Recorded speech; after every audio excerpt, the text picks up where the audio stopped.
സഭയിലേക്ക് സാക്ഷ്യം പറയാൻ വേണ്ടി ഒന്ന് അവസരം കൊടുത്താൽ ആമേ സ്തോത്രം ഹല്ലേലൂയ ആമേ പ്രസവിച്ച അന്ന് മുതൽ ഇന്ന് ജീവിച്ചിരിക്കുന്ന അപ്പുറം വരെ പറയും അല്ലേ? ഹല്ലേലൂയ. സാക്ഷ്യം പറയാൻ അവസരം കൊടുത്താൽ എന്താണോ അമ്മ പ്രസവിച്ചത്, അമ്മ ഗർഭിണിയാകുന്നതിന് മുമ്പ് കടകൂടെ വേണമെങ്കിലും പറയും. അത് കേട്ടിട്ട് ഇന്ന് നമ്മൾ മരിച്ചിട്ട് പിന്നെ പോയാൽ ഉള്ള സംഭവം വരെ പറഞ്ഞ് അവസാനിപ്പിച്ചിട്ട് എല്ലാവരും കേൾക്കട്ടെ എന്റെ സാക്ഷ്യം. എന്റെ സാക്ഷ്യം എല്ലാവരും ഒന്ന് കേൾക്കട്ടെ. ഒറ്റ വാക്ക് മതി എന്നെ സാക്ഷ്യം. മുമ്പൊരു അമ്മച്ചി ആമേ സഭയിലെടുക്കുന്ന സാക്ഷ്യം പറഞ്ഞു. ആമേ സാക്ഷ്യം പറഞ്ഞപ്പോൾ സഭയിലെല്ലാം കണ്ണീരോട് അമ്മച്ചി വേണ്ടി പ്രാർത്ഥിച്ചു. എന്താണോ സാക്ഷ്യം അറിയാമോ? ഞാൻ കഴിഞ്ഞ രാത്രി എന്റെ മകളും മകനും ഒന്നും അവിടെ വീട്ടിലില്ലായിരുന്നു. ഞാൻ ഏകയായി വീട്ടിൽ കിടക്കുമ്പോൾ ഒരു ഭയങ്കര വിളിയും എല്ലാം കൂടെ എന്റെ അനുഭവത്തിൽ വന്നു. ഒരു ഭയങ്കര വേദന.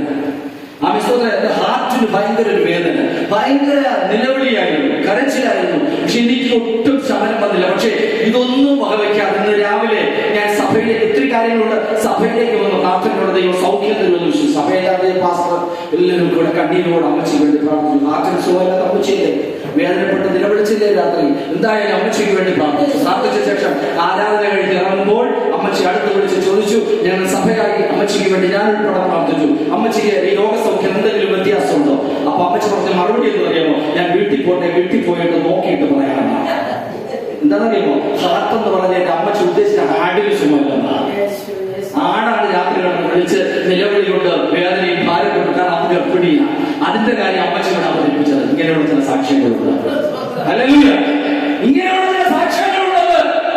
അമ്മച്ചി ചില അമ്മച്ചിമാർക്കൊക്കെ ഇംഗ്ലീഷ് പറയുന്നതാണ്, പക്ഷെ ആടെന്നുള്ള ചില ഹാർട്ടാക്കി പോകും. ആ നിങ്ങൾക്ക് വന്നു തോന്നുന്നു. സോറി, അതൊന്നും സാരമില്ല. ആ സാക്ഷ്യം അല്ല നിന്റെ സാക്ഷ്യം.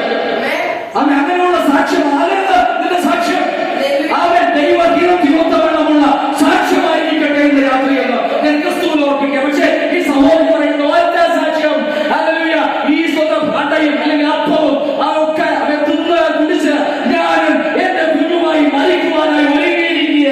ഇത് മാത്രമേ അവൾക്ക് പറയാനുള്ളൂ. ഇന്ന് രാത്രി ദൈവമക്കളെ നിന്റെ ജീവിതത്തിൽ വരുന്ന പ്രതികൂലത്തെ മാത്രം നീ പറ. സഭ പ്രാർത്ഥിക്കട്ടെ, നിന്റെ വിഷയത്തിന് വേണ്ടി പ്രാർത്ഥിക്കട്ടെ, ആ വിടുതൽ നൽകട്ടെ. അതാകട്ടെ നിന്റെ സാക്ഷ്യം. ഹല്ലേലൂയ. ആരും സഹായം എല്ലാവരും പാരിൽ കണ്ടും കാണാതെയും പോയിടുന്നു.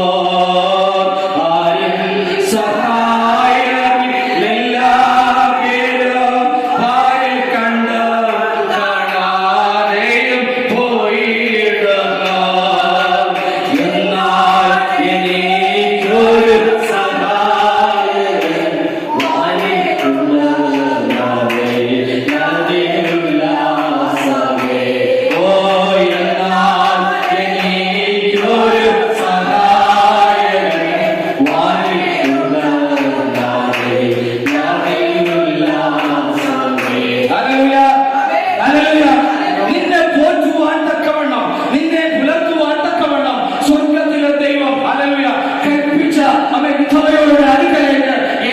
നിന്നുകൊണ്ട് പറയുന്നു, എനിക്ക് വെള്ളം വേണം, എനിക്ക് അപ്പം വേണം എന്ന് ചോദിച്ചപ്പോൾ അവൻ യാതൊരു മടിയും കൂടാതെ അവൻ കൊണ്ടു കൊടുക്കുക. സ്തോത്രം.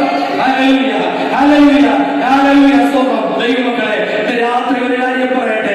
സ്വർഗ്ഗത്തിലെ ദൈവം പറയുന്നത് അനുസരിച്ച് കഴിഞ്ഞാൽ നിനക്ക് നന്മയുടെ ഒരു വാതിൽ പിന്നാലെ തുറക്കാൻ പോകുന്നു എന്ന് ഇന്ന് രാത്രി നീ മനസ്സിലാക്കണം. നിന്റെ പിന്നാലെ ഒരു വാതിൽ തുറക്കാൻ പോവുക.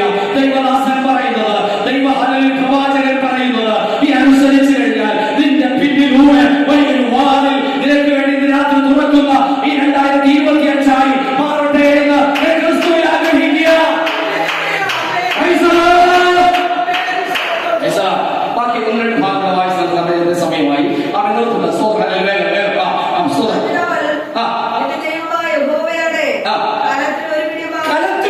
പറയുന്ന മറുപടി എന്താ?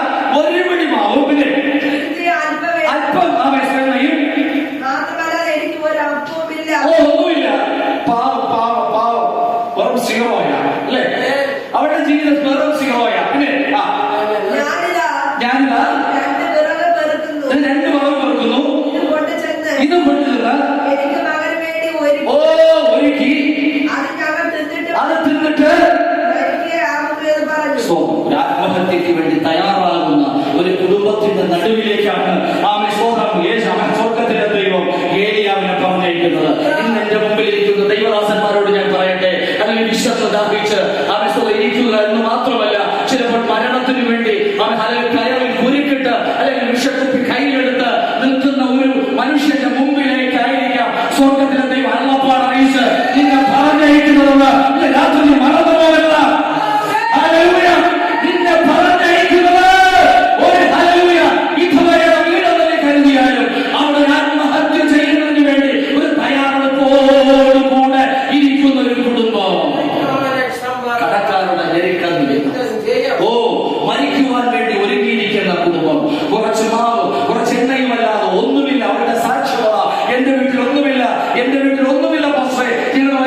നമുക്കറിയാമല്ലോ സ്വന്തം ഇലാസ്റ്റിക സ്വഭാവം വലിച്ചു തീർത്തിയാൽ നിൽക്കുന്നതും തിരിച്ചുവിട്ടാൽ പൂർവ്വസ്ഥിതി പ്രാപിക്കുന്നതുമായ യാതൊന്നിനെയും ഇലാസ്റ്റിക സ്വഭാവം എന്ന് പറയുന്നു അല്ലെ?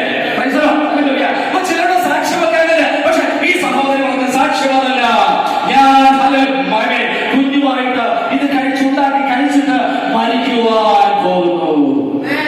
സ്വതം ഇന്ന് രാത്രി ദൈവമക്കൾ മനസ്സിലാക്കണം, മരിക്കുവാൻ വേണ്ടി തയ്യാറെടുപ്പോടെ ഇരിക്കുന്ന ഒരു ഭവനത്തിലേക്ക് ഏലിയാവിനെ സ്വർഗത്തിലെ ദൈവം പറഞ്ഞിരിക്കുമ്പോൾ ദൈവത്തിന് ചില പദ്ധതികളുണ്ട്. കാരണം ഇവർ മരണത്തിൽ നിന്ന് വിടുവിക്കുന്നതിന് വേണ്ടിയാണ് പ്രവാചകനെ സാരാഫത്തിലേക്ക് പറഞ്ഞയച്ചത്. ഏലിയാവിനെ കരുത്തിൽ ഇരിക്കേണ്ട, പോകണം സാരാഫത്തിലേക്ക്. അവൻ സാരാഫത്തിലേക്ക് സ്വതം എന്തിനാ ആ വിധവയെ കുഞ്ഞിനെ രക്ഷിക്കുവാൻ. ഞാൻ നേരത്തെ പറഞ്ഞു, കാക്കയുടെ വരവെന്നു കിഴത്തുതോട്ടിലെ വെള്ളം വറ്റില്ല എന്ന് പ്രതീക്ഷിച്ചിരുന്നു. ആ കിഴത്തുതോട്ടിലെ വെള്ളം വറ്റി. സ്വർഗത്തിലെ ദൈവം പറഞ്ഞു, ഇനി ഇവിടെ ഇരിക്കേണ്ട, നേരെ സാരാഫത്തിലേക്ക് പോകണം.